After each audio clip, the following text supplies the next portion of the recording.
Kwanza aliyezama, alipuzia ncha yakatokea ncha ni hapa.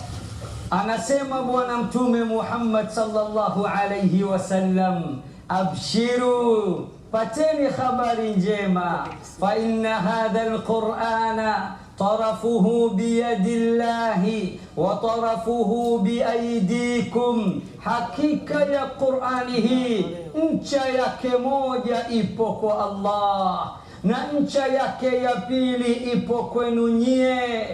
Fatamassaku bihi, shikamaneni nayo. Fa innakum lan tahliku wa lan tadillu ba'dahu abada, kwani hakika yenu nyie hamtoangamia na wala hamtopotea baada yake milele na milele.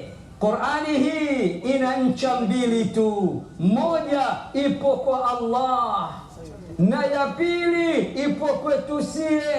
Uzuri ulioje, kheri iliyoje, baraka iliyoje, bahati iliyoje!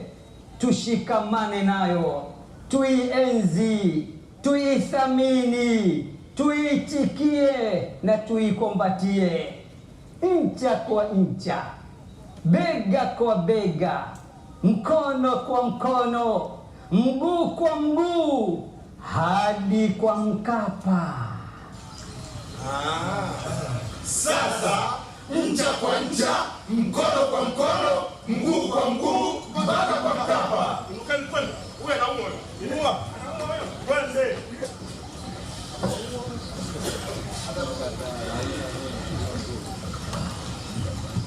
Takbir. Kwa ruhusa yenu naomba tuseme ncha kwa ncha, ncha kwa ncha, bega kwa bega, bega kwa bega, mkono kwa mkono, mkono kwa mkono, mguu kwa mguu, mguu kwa mguu, hadi kwa Mkapa. hadi kwa Mkapa inshallah. Mgeni rasmi, kauli mbiu ya mwaka huu ni ncha kwa ncha.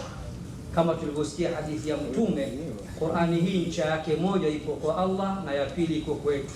Tukiishika hatutoangamia na hatutopotea. Kwa hiyo safari hii ni ncha kwa ncha, na tunasema ni ncha kwa ncha, bega kwa bega, mkono kwa mkono, mguu kwa mguu, hadi kwa Mkapa. Mheshimiwa mgeni rasmi, baada ya kusema hayo, sasa naomba kwa ruhusa yako nitambue uwepo wa mashehe kutoka Tanga na Korogwe. Tanga mjini tunaye Sheikh Ilyasa almaruf almubajjal, anaweza akasimama akapunga mkono. Korogwe tunaye mzee wa level seat, Sheikh Walidi anajua maana level seat.